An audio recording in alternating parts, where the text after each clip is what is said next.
Bom dia, boa tarde, meus caros estudantes, alunos, do nono ano do Marcelo Rangel. Tudo bem com vocês? Sejam bem-vindos a mais uma aula de Geografia. Nossa aula de hoje, o tema vai ser Europa e a Ásia, dentro do desenvolvimento e transformações nas paisagens, que vão ser profundas através do processo de industrialização. Então, vamos ver logo aqui os conceitos urbanos para a gente entender melhor essa coisa de urbanização. Então vamos lá. Cidade é todo aglomerado urbano com mais de 20 mil habitantes para a ONU. No Brasil, toda sede de município, independente da população e do seu tamanho, é considerada cidade pelo IBGE.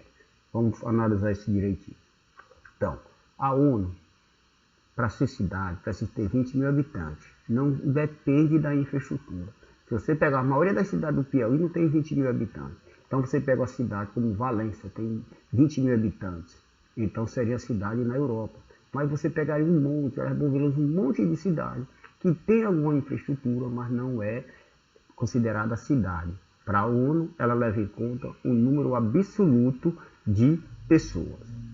Quando eu pego no Brasil, para saber o que é uma cidade, nós levamos em conta não o número, mas o que? A sua sede. Eu tenho que ter uma prefeitura, um prefeito, representante do executivo.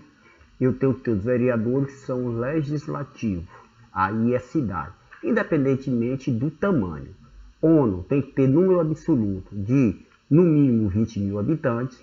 No caso do Brasil, você só precisa ter uma sede do município, onde você tem o poder executivo, que é o prefeito, legislativo, são os vereadores, e o judiciário, que são os juízes. E o que é população urbana? É toda a população que mora ou reside nas cidades ou áreas urbanas. Nós dividimos em duas zonas a população, rural e urbana. Crescimento urbano é o crescimento horizontal ou vertical das cidades. A cidade se expande na horizontal, cada vez mais entrando na parte da zona rural, ou pela verticalização, ou seja, pela criação dos grandes prédios. E o que é a urbanização? É quando a população urbana ultrapassa a população rural de um determinado lugar, ou seja, a transformação de espaços naturais rurais em espaço urbano. Simplificando, urbanização é quando 50% da população mais um mora nas cidades. Eu passei de 50%, então ela se torna urbana. Por isso que você tem, o Brasil tem 84% da população que mora nas cidades. Você pega o Piauí é 67%. Então 50 mais um habitante faz a maioria e aí é a urbanização. Conurbação é a união espacial de duas ou mais cidades. É quando ela se conurba, quando ela se junta. Pega Teresina e Timon como exemplo. Quem é que divide as duas? O rio. Mas elas são interligadas através de quê? Das pontes. Alguém que vem de avião, que está circulando Teresina e não conhece, ele vai dizer, olha que coisa interessante. O centro da cidade é dividido por dois rios. E aí você tem a parte leste e oeste. Ele não vai entender que a parte oeste está no Maranhão, é a cidade de outro estado. Por quê? Porque as duas se conurbaram.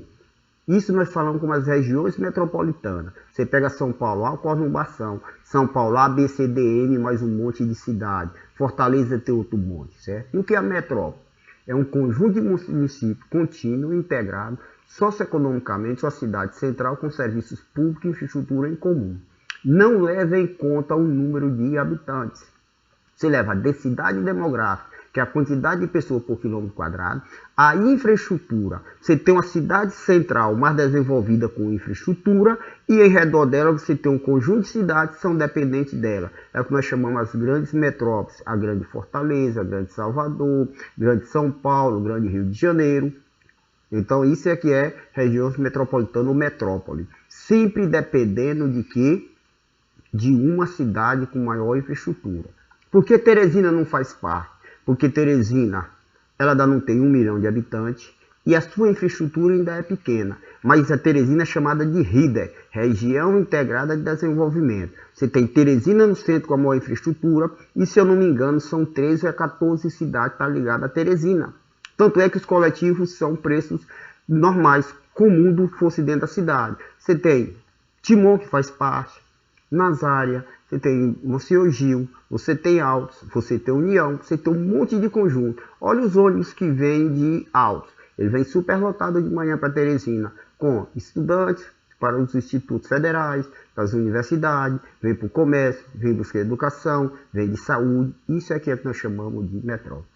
E o que é a megalópole? É uma área conurbada por duas ou mais metrópoles, típica dos países desenvolvidos. Boston e Washington. Você tem Boston e tem Washington nos Estados Unidos. Você tem 500 quilômetros entre as duas. E ela tem uma infraestrutura com um monte de cidade entre elas, mas que se interligou.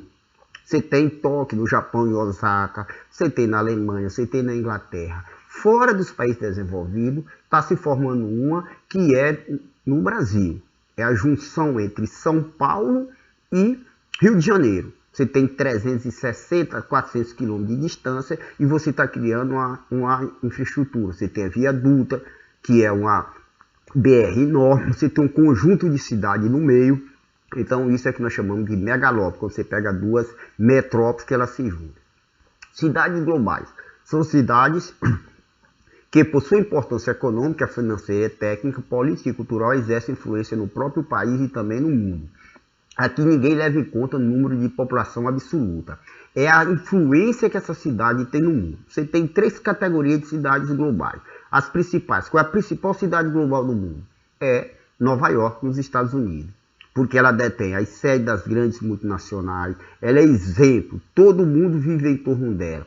Aí você tem na área cultural, você tem na educação, você tem na saúde, você tem no comércio, em tudo. Então é a principal cidade global. Paris é um exemplo, Berlim, Tóquio no Japão é um exemplo.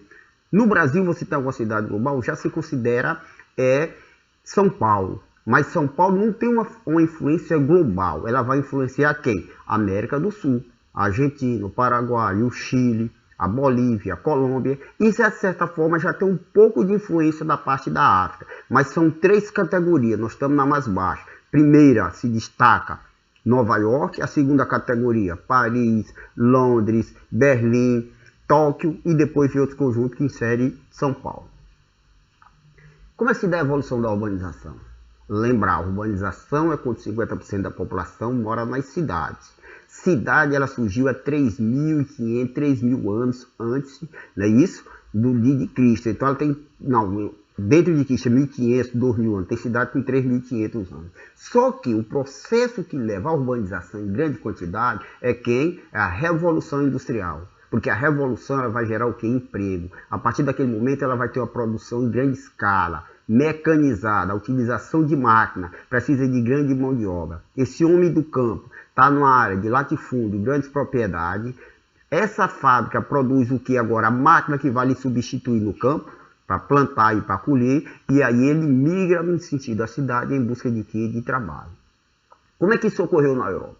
Desde a antiguidade, as cidades europeias foram polos importantes e concentravam o poder político e militar de diferentes povos. A economia era voltada para a agricultura. Então a Europa sempre teve a tradição. Quando nós vamos ter a colonização da América, parte da onde? Da Europa. O neocolonialismo para a África e a Ásia, parte da Europa. Agora, a partir do século XVIII, o crescimento do comércio fez o quê? Ampliou a importância das cidades que possibilitou seu crescimento. Mas é a urbanização europeia que é recente. Só as cidades são antigas. Agora a urbanização é recente, pois iniciou a partir da Revolução Industrial. Com o crescimento industrial, havendo a necessidade que, acabei de falar, mão de obra, com que as pessoas migrassem do campo para a cidade, que nós chamamos também de êxito rural, dependendo da quantidade. Como a industrialização e a urbanização andam juntas, no início do século XX, as cidades mais industrializadas eram também as mais urbanizadas. Exemplo, Londres. Londres é o berço da Revolução Industrial. Foi a primeira cidade do mundo a se tornar urbana. A Inglaterra é o primeiro país a se tornar urbano no mundo. Então aqui nós temos Atenas e Roma, no período lá medieval e na atualidade, com a industrialização ou o processo que elas passaram. E agora nós vamos falar o quê? Essa cidade, a Europa, ela também é o primeiro local da urbanização, mas é o primeiro local a ter problemas enormes. Não só de saneamento básico, mas ambiental. Então a Europa tem um problema enorme. Só que eles estão tentando, né? Então o que é que está ocorrendo na Europa? Tem a população altamente educada, né, com nível de escolaridade alto, e eles estão criando o que nós chamamos de cidade sustentável. É você criar uma cidade que ela seja sustentável para a sua população, ou seja, que a população tenha uma qualidade de vida boa. Um exemplo é Estocolmo, que é a capital da Suécia, que está lá na Europa. Então, o que é que eles estão fazendo? Uma cidade com 6.500 km², tem em média 880 a 900 mil habitantes, criou uma coleta de lixo, que é de tubulação a vácuo. Então, você tem na tua porta, tu não tem um local para tu botar o lixo. Tu abre uma tampa, tu joga teu lixo ali, ele cai de uma tubulação, aquele vácuo puxa ele e leva para ser lá para a área onde ele vai ser incinerado ou ele vai ser armazenado. A coleta de lixo é 100%. Muita área verde, prevalece o transporte coletivo em vez do individual, uso intenso de bicicleta, até 2050 não pode rodar nenhum carro com combustível fóssil, ou seja, nenhum carro pode usar gasolina, óleo diesel, tem que ser um tipo de energia produzida que seja limpa, através da bateria elétrica, de outra coisa, tá certo? Então vai ser a cidade onde você tem uma população altamente consciente e um governo voltado para isso. Então isso vai ser um marco. A gente vai chegar lá, não, daqui a 30 anos você não tem um automóvel fazendo zoada, fumaça e poluindo a cidade.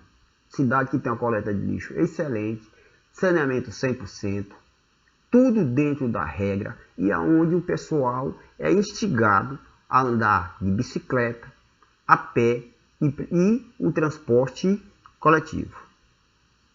Agora vem a urbanização na Ásia. Quando a gente pega a Europa, que é o berço, tem isso. A Ásia, ela ainda não é um continente urbanizado. Ela ainda não tem 50% da população morando nas cidades. Está em torno de 45%, mas ela já tem problemas crônicos seríssimos.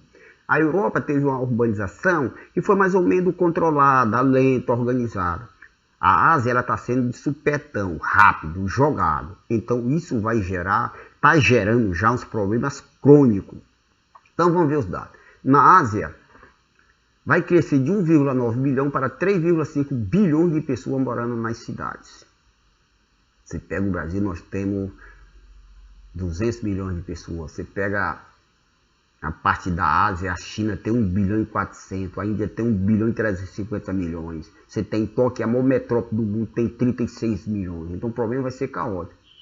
Por que a gente diz que foi desorganizado? Porque até 1945, apenas 35% da população morava nas cidades. Metrópole com mais de 1 milhão de habitantes era raro. Em 1962, 22% da população vivia nas cidades.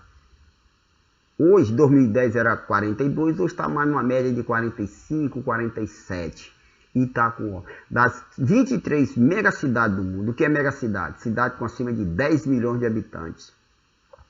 Você tem na Ásia 15. Você tem uma ideia, você pega a Europa, só tem uma megacidade, que é Moscou, que tem 12 bilhões. Você vai para os Estados Unidos, você tem duas.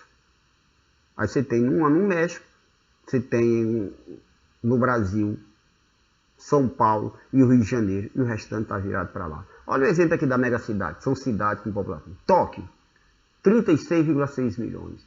Delhi na Índia, 22 milhões. Aí São Paulo entra no meio, 20 milhões. Só que há um porém. A tendência de São Paulo agora é diminuir. São Paulo está pelo processo de desmetropolização. Está diminuindo a população, enquanto esses outros estão aumentando. Mumbai na Índia, 20 milhões. Aí eu entro aqui com o México e o Cuba. Mas se eu pegar esse conjunto, ó, Tóquio, Delhi, Mumbai, Xangai, Calcutá, Dakar, Karachi, Pequim, Manila, Osaka, todas vão estar na Ásia. E aí vem os impactos ambientais que ocorrem na Ásia. Nós falamos dos impactos da Europa, falamos um pouco antes também na Ásia, e então peguei só 2 países para fazer um paralelo. Aonde você tem o Japão, que é um país desenvolvido, com uma população de 140 milhões, mas tem a maior metrópole do mundo, que é Tóquio, com 36, 37 milhões de pessoas, e você tem a China, que é o país que cresce mais no mundo. Então aqui, por que eu estudo o caso da China? Enfrenta grave problema. 700 mil ao ano morrem devido à poluição ambiental. Então nós estamos falando aí do Covid, que tem esse alarmante, que no Brasil já morreu 140 mil. Na China morre 700 mil pessoas só por poluição ambiental. 1/4 das mortes no campo deve ser problema respiratório. Olha aqui a cidade, a imagenzinha aqui, ó, cinzenta. Isso aqui não é serração não, isso é poluição, principalmente do uso de combustíveis fósseis, carvão mineral e derivado do petróleo. 2/3 das cidades sofrem de escassez de água. Então você vai para as grandes cidades, não tem água potável. Isso aí para dar doença, disenteria e um vale de doença, porque a água com bactéria é uma loucura. 700 milhões bebe água poluída. Eu não estou falando de 7 nem 700 não, 700 milhões. Estamos falando aí mais de quase 4 Brasil, não é isso? Só da Ásia faz isso aqui. Agora o Japão. Também, apesar de ser um país desenvolvido, tem uma maior população, 140 milhões, não é um país pequeno e é preocupado com o meio ambiente, mas em consequência, ou consequência da urbanização também está sofrendo isso. Ó. Sérios problemas ambientais, principalmente em relação à poluição do ar, poluição marinha. Veja, ele é um conjunto de ilhas, né? Isso, todo contornado de coisa, e que os seus oceanos é o meio de transporte e também o do comércio, mas que a poluição é grande. Graves problemas econômicos. A contaminada da Baía de Tóquio, é onde espera, lembra que nós estamos falando de Tóquio, quase 40 milhões de pessoas. Diminuindo a psicosidade, que é a grande base da sua alimentação. O ar muito poluído, é o quinto maior emissor de CO2 do mundo, dióxido de carbono. Ele é o quinto, mas quem é o primeiro é a China. A radiação das usinas nucleares, como ele é um país que 80% do Japão é formado de cadeias de montanha, então se o ar é baixo, não tem grandes rios, não tem outra fonte, a energia dele é produzida por quê? Por energia nuclear. Então é só lembrar, em 2011 teve um abalo sísmico, né, isso enquanto placas tectônicas, o Japão não encontrou 3 placas, teve um terremoto, gerou aquele tsunami que a televisão mostrou amplamente, e que bateu naquela usina e houve a radiação, né, isso, dessa usina nuclear, em Fukushima, não é isso? E que vazou aquela água contaminada e foi aquele caos todo, certo? Então isso aqui é um panorama da urbanização. Ela vem em decorrência da expansão econômica gerada pela industrialização, mas junto com ela vem os graves problemas socioeconômicos no mundo, tá certo? Bom final de semana e até a próxima aula, se Deus quiser. Tchau.